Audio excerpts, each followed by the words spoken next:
Hello hi എല്ലാ കൂട്ടുകാർക്കും പുതിയൊരു വീഡിയോയിലേക്ക് സ്വാഗതം. എല്ലാവരും സുഖമായിട്ടിരിക്കുന്നു എന്ന് വിശ്വസിക്കുന്നു. അപ്പോൾ ഇന്ന് നമ്മളൊരു കുഞ്ഞ് മോർണിംഗ് വ്ളോഗുമായിട്ടാണ് വന്നിട്ടുള്ളത് കേട്ടോ. അപ്പോൾ ഇത് സ്കൂൾ തുറക്കണ അന്നത്തെ ദിവസമാണ്. അപ്പോൾ രാവിലെ ഒരു 6 മണിയായപ്പം എണീറ്റിട്ടുണ്ടായിരുന്നു കേട്ടോ. മക്കൾക്ക് ചോറൊന്നും കൊണ്ടുപോകണ്ടല്ലോ, അപ്പോൾ അതുകൊണ്ട് തന്നെ താമസിച്ച് എണീറ്റാൽ മതി. ബിനുവേട്ടന് ചോറ് കൊണ്ടുപോകണം കേട്ടോ എന്നാൽ. അപ്പോൾ രാവിലെ എണീറ്റ് ജസ്റ്റ് നോക്കിയപ്പോൾ പതിയെ ഒന്ന് മഴ തുള്ളി എടുക്കണ്ട അത്രേ ഉള്ളൂ കേട്ടോ. അപ്പോൾ ഇന്ന് തോർച്ചയാണെന്ന് തോന്നുന്നു. തോർച്ച ആയാൽ മതിയായിരുന്നു. ഇന്നലെ ആണെങ്കിൽ തോർച്ചയായിരുന്നു. അപ്പോൾ അതുകൊണ്ട് തന്നെ ഇന്നലെ എല്ലാ പണികളും ചെയ്തു വെച്ചേക്കുമായിരുന്നു കേട്ടോ. അതായത് തുണി ഉണക്കാനുള്ളതും പെര തുടയ്ക്കാനുള്ളതും എല്ലാം ഞാൻ ഇന്നലെ അങ്ങ് ചെയ്തു കേട്ടോ. അപ്പോൾ ഇന്നിപ്പം എന്ന് പറഞ്ഞാൽ സ്റ്റിച്ചിങ് ആണ് കൂടുതലായിട്ട്. പിന്നെ അച്ചുക്കുട്ടനാണെങ്കിൽ കഴിഞ്ഞ ദിവസം ലഡു ഇട്ടിട്ടുണ്ടായിരുന്നു. അത് ഭദ്രമായിട്ട് കൊണ്ട് ഒളിപ്പിച്ച് വെച്ച സ്ഥലമാണ്. ഞാൻ ചെന്ന് നോക്കുമ്പോൾ തെർമൽ കുക്കറിനകത്താണ് വെച്ചേക്കണം ഭദ്രമാക്കിയിട്ട് കേട്ടോ. പിന്നെ പലഹാരം വെക്കണ ടിന്നകത്തേക്ക് മാറ്റി വെച്ചു. അല്ലെങ്കിൽ അത് അവിടെ നിന്ന് ചീത്തയായി പോകത്തേ ഉള്ളൂ. അവനും മറന്നു പോകും, ഞാനും മറന്നു പോകും. അപ്പോൾ ഇന്നിപ്പോൾ അപ്പമാണ്. അപ്പത്തിന് ഉപ്പും അതുപോലെ ഇച്ചിരി സോഡാപ്പൊടിയും അതുപോലെ ഇച്ചിരി പഞ്ചസാരയൊക്കെ ഇട്ട് ഒന്ന് ഇളക്കി വെക്കാമെന്ന് വെച്ചു കേട്ടോ. അപ്പോൾ ഇന്നിപ്പം ചോറിന് എന്താ കറി വെക്കണമെന്ന് വെച്ച് കഴിഞ്ഞാൽ മോരുകറിയാണ്. പിന്നെ വെണ്ടയ്ക്ക മെഴുക്കുവരട്ടിയും വെക്കാമെന്ന് വെച്ചു. പിന്നെ ഇന്നൊരു അപ്പത്തിന് ഒരു ചെറുപയറും അതുപോലെ തന്നെ കിഴങ്ങും കൂടെ കൂടിയിട്ടുള്ളൊരു കറിയുടെ റെസിപ്പി പറഞ്ഞു തരുന്നുണ്ട് കേട്ടോ. അപ്പോൾ അതിനായിട്ടുള്ള കിഴങ്ങ് ചിരണ്ടതാണ്. നല്ല ടേസ്റ്റി ആയിട്ടുള്ളൊരു കറിയാണ്. ഇത്തിരി തേങ്ങയൊക്കെ അരച്ചുണ്ടാക്കി കഴിഞ്ഞാൽ പുട്ടിനും അപ്പത്തിനും ഇടിയപ്പത്തിനും ഒക്കെ ഒരുപോലെ കോമ്പിനേഷൻ ആയിട്ടുള്ളൊരു കറിയാണ് കേട്ടോ. വേണമെങ്കിൽ നമുക്ക് ചോറിനും ഒപ്പിക്കാം, അത് നമ്മുടെ ഇഷ്ടം. അപ്പോൾ അതിനായിട്ട് ഞാൻ ഇന്നലെ നന്നായിട്ടൊരു 1.5 കൈപ്പിടി ചെറുപയർ ഇട്ടിട്ടുണ്ട് കേട്ടോ. അപ്പോൾ കപ്പളവാണെങ്കിൽ 1 കപ്പൊക്കെ നോക്കിയാൽ മതി. അപ്പോൾ അത് നമ്മൾ നന്നായിട്ടൊന്ന് കഴുകി വാരിയിട്ട് കുക്കറിനകത്ത് ഇട്ട് കൊടുക്കുന്നുണ്ട്. പിന്നെ നമ്മൾ ചിരണ്ടി വെച്ച ഒരു കിഴങ്ങുണ്ടല്ലോ, ആ കിഴങ്ങ് ചെറിയ ക്യൂബ്സായിട്ട് ഇട്ടാൽ മതി കേട്ടോ. അതായത് കിഴങ്ങ് അത്യാവശ്യം ഈ ചെറുപയർ വേവുന്ന സമയം കൊണ്ട് കിഴങ്ങും വെന്ത് കിട്ടണം ആ ഒരു വലുപ്പത്തിൽ. അതിപ്പം ചെറുതായാലും വലുതായാലും കുഴപ്പമില്ല. അപ്പോൾ ഞാൻ ഈ ഒരു വലുപ്പത്തിലാണ് ഇടുന്നത് കേട്ടോ.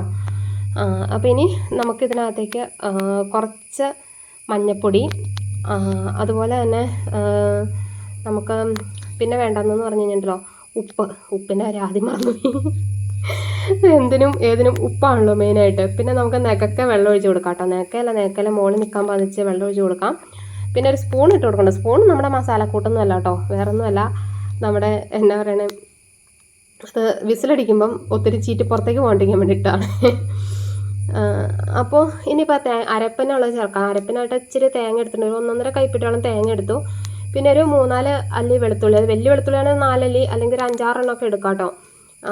പിന്നെ ഒരു 3-4 ഗ്രാമ്പു, ഒരു ചെറിയൊരു പട്ട, 2 ഏലക്ക, ഒരു തക്കോലം ഒരെണ്ണം മുഴുവനായിട്ട് എടുത്തിട്ടില്ല, ഒരു 3/4 എടുത്തിട്ടുള്ളൂ. പിന്നെ ഒരു ടീസ്പൂൺ നമ്മുടെ പെരുംജീരകത്തിൻ്റെ പൊടി, അതുപോലെ തന്നെ മല്ലിപ്പൊടി 1 ടീസ്പൂൺ, അതുപോലെ തന്നെ മുളക് പൊടി 1 ടീസ്പൂൺ.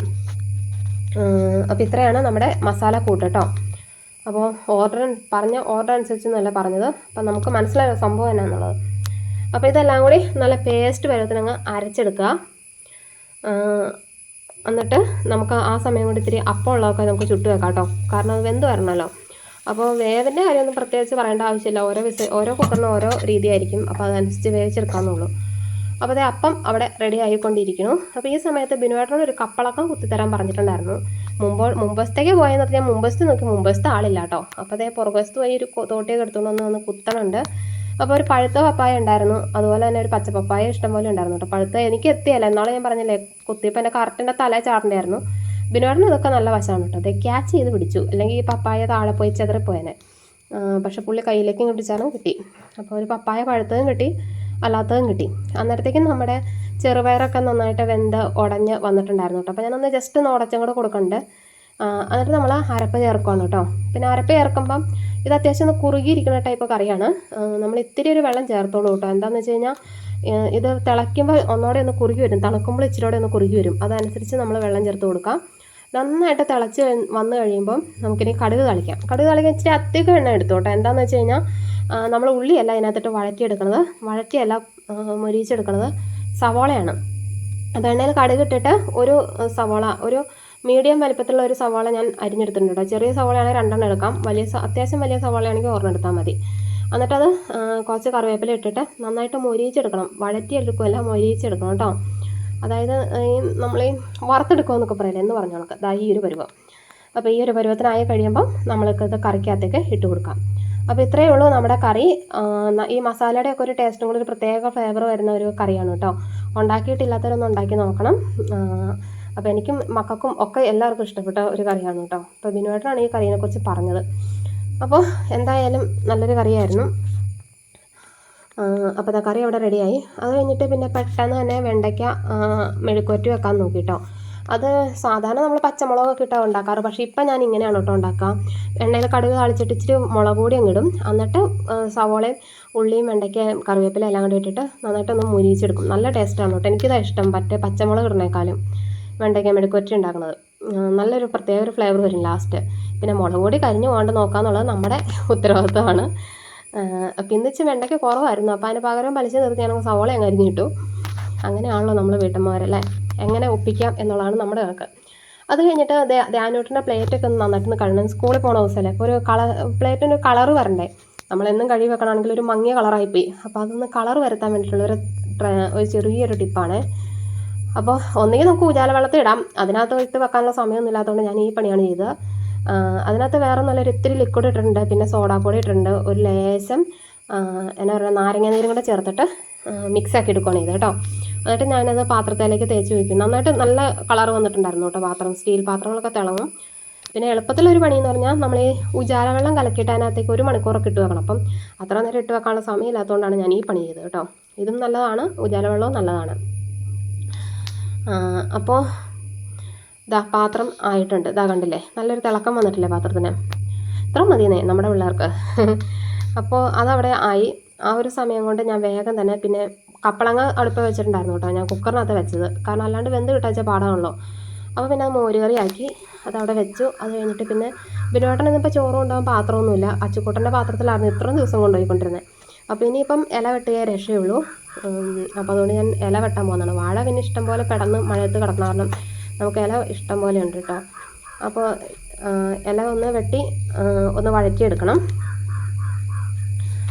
അപ്പോൾ അതും വഴറ്റിയെടുത്ത് ചോറ് വിളമ്പുന്ന ഭാഗമാണ്. ചോറ് ഇട്ടപ്പോൾ ഇത്തിരി കൂടുതലായെന്ന് പറഞ്ഞ് വിനോട്ടം പറയാം. ഞാൻ ഇത്രയും ചോറ് ഒന്നും പറഞ്ഞ് ഇനിയിപ്പോൾ നാട്ടുകാർ അതും പറയും, അതുപോലെ എനിക്ക് ചോറ് കൊണ്ടുണ്ടാന്നൊക്കെ പറഞ്ഞ് ഡയലോഗ് ഇറക്കണ്ട അവിടെ നിന്ന്.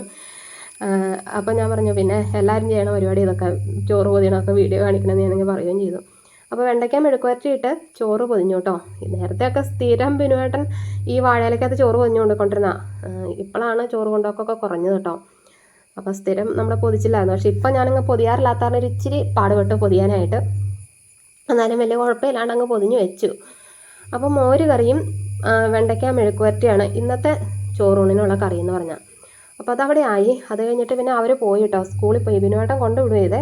അപ്പോൾ പെട്ടെന്ന് വീഡിയോ എടുക്കാൻ പറ്റിയില്ല കേട്ടോ, അവർ റെഡി ആയത്. പക്ഷെ വരുന്നപ്പോൾ ഉള്ള വീഡിയോ ഞാൻ എടുത്തിട്ടുണ്ട് കേട്ടോ. അപ്പോൾ അത് കഴിഞ്ഞിട്ട് ഞാൻ അടുപ്പിൽ തീ പിടിപ്പിക്കുകയാണ്. എന്തിനാണെന്നല്ലേ, കഞ്ഞി വെക്കാനും കറി വെക്കാനും ഒന്നുമല്ല, അതിനുള്ള വിറക് നമുക്കില്ല, നമുക്കറിയാലോ. അപ്പോളേ എനിക്കെന്ന് വെച്ചാൽ മുറ്റത്ത് മരുന്നടിക്കാനായിട്ട് ഇച്ചിരി ഉപ്പ് കലക്കിയിട്ട് അതിനകത്തേക്ക് മരുന്ന് കലക്കിയിട്ട് ഒഴിക്കുകയാണെങ്കിൽ ഡബിൾ എഫക്റ്റാണ് കേട്ടോ. ഈ ഉപ്പ് ചെല്ലുന്നിടത്ത് പുല്ല് പിന്നെ ഉണ്ടാകാൻ താമസമുണ്ട്. അപ്പോൾ അതുകൊണ്ട് ഞാൻ ഒരു പാക്കറ്റ് ഉപ്പ് ചൂടുവെള്ളത്തിൽ കലക്കിയെടുക്കാമെന്ന് വെച്ചിട്ട് ഇങ്ങനെ വെച്ചതാണ്. അപ്പോൾ രാവിലെ എണീറ്റപ്പോൾ എനിക്ക് ചെറിയൊരു ജലദോഷത്തിൻ്റെ ഒക്കെ ഒരു തുടക്കം ഉണ്ടായിരുന്നു കേട്ടോ. അപ്പോൾ ഈ പണിയൊക്കെ കഴിഞ്ഞ് വന്നപ്പോൾ എനിക്ക് നല്ല തലവേദനയായി. അന്ന് കണ്ണിന് മൂടൽ വരും എനിക്ക് തലവേദന വരുമ്പോൾ. പിന്നെ നമ്മൾ അഡ്മിറ്റ് ആവും, ശരീരമൊക്കെ അങ്ങനെ തളർന്നു പോകണമൊക്കെ വന്നു. പിന്നെ തലവേദനയൊക്കെ കഴിഞ്ഞാൽ ഒന്ന് ആക്റ്റീവ് ആവുള്ളൂ കേട്ടോ. അപ്പം ഗുളികയൊക്കെ കഴിച്ചിട്ട് കയറി കിടക്കുകയും ചെയ്തേ. അതങ്ങനെയാണ്, മഴക്കാലം തുടങ്ങിക്കഴിഞ്ഞാൽ നമുക്ക് തലവേദന തുടങ്ങും. ചെറിയ തണുപ്പ് പോലും അടിക്കാൻ മേലാത്ത വ്യക്തിയാണ് ഞാൻ. അപ്പോൾ പിന്നെ പറയണ്ടല്ലോ. അപ്പോൾ അതേ മരുന്നൊക്കെ കലക്കി ഒഴിച്ച് ഉപ്പിനകത്തേക്കാണ്. അപ്പം നമ്മൾ കൂടുതൽ വെള്ളം ചെല്ലുമ്പം ആ വെള്ളം അങ്ങ് തണുത്ത് പോകും. പക്ഷേ ആ ഉപ്പ് കലങ്ങി വരാൻ വേണ്ടിയിട്ടാണ് കേട്ടോ ഞാൻ ആ ചൂടുവെള്ളം ഉണ്ടാക്കിയത്. പിന്നെ ചൂടുവെള്ളം ഒഴിച്ചാൽ കുറച്ചുകൂടി എഫക്റ്റാണ്. പിന്നെ നമ്മൾ ഈ പ്ലാസ്റ്റിക് കുപ്പിക്കകത്ത് മൊത്തം ഇട്ടിട്ടൊക്കെയാണ് ഒഴിക്കുന്നത്. അപ്പോൾ ഒരു നല്ലൊരു പണിയായിരുന്നു. എന്നാലും ഞാനിപ്പോൾ ചെയ്ത് കുറച്ച് കഴിഞ്ഞപ്പോഴത്തേക്കും നല്ല അസല മഴ പെയ്തു കേട്ടോ. അതുകൊണ്ട് ഡബിൾ എഫക്റ്റൊക്കെ പകുതി അങ്ങ് പോയി. എന്നാലും കുറച്ച് ഭാഗമൊക്കെ കരിഞ്ഞു, അത്രേ ഉള്ളൂ കേട്ടോ. നമ്മൾ അത്രയും നേരം നല്ല തോർച്ച കണ്ടിട്ട് അടിച്ചതാണ്. അപ്പോൾ ഇന്ന് തോർച്ചയായിരിക്കുമല്ലോ എന്നോർത്ത് അടിച്ചതാണ്. പറഞ്ഞിട്ട് കാര്യമില്ല, നമ്മളിങ്ങനെയുള്ള എന്തെങ്കിലുമൊക്കെ പണി ചെയ്യുന്ന ദിവസമാണ് മഴ വരിക. അപ്പോൾ അതൊക്കെ കഴിഞ്ഞിട്ട് ഞാൻ പിന്നെ കിടന്നു കേട്ടോ. പിന്നെ വീഡിയോ ഒന്നും എടുത്തില്ല. പിന്നെ മക്കൾ വന്നപ്പോഴാണ് വീഡിയോ എടുത്തത്. അവർ വന്ന് ഇതൊക്കെ കഴിഞ്ഞ് ഉച്ചയായപ്പോൾ വന്നു കേട്ടോ. ഇച്ചിരി കഴിഞ്ഞപ്പോൾ അവർ ക്യാരംസ് കളിക്കുകയാണ്. പിന്നെ അടി പിടുത്തവും എല്ലാം ആയിരുന്നു കേട്ടോ. പിന്നെ നമ്മുടെ ഫ്രോക്ക് നൈറ്റ് 299 രൂപയ്ക്ക് നോർമൽ നൈറ്റ് കിട്ടും കേട്ടോ. അപ്പം അതും ഷിപ്പിംഗ് ചാർജ് ഒന്നുമില്ല, ഫ്രീ ഷിപ്പിങ്ങിലാണ്. അപ്പോൾ വാങ്ങാൻ താല്പര്യമുള്ളവർ ജസ്റ്റ് വീഡിയോ ഈ കാണുന്ന വാട്സപ്പിലൊന്ന് തുടക്കത്തിൽ വാട്സപ്പ് നമ്പർ കാണിച്ചിട്ടുണ്ടാകും, അതിനകത്തുനിന്ന് വാട്സപ്പ് ചെയ്താൽ മതി കേട്ടോ. അപ്പോൾ നൈറ്റി, ഫ്രോക്ക് നൈറ്റി എല്ലാം ഉണ്ട് കേട്ടോ. എല്ലാം 299 റെഡിമെയ്ഡ് മാത്രം 299. കസ്റ്റമൈസേഷൻ പഴയ രീതിയിൽ തന്നെയാണ്. അപ്പോൾ ഇത്രയേ ഉള്ളൂ ഇന്നത്തെ വിശേഷങ്ങൾ. നല്ലൊരു വീഡിയോ നമുക്ക് വീണ്ടും കാണാം. താങ്ക്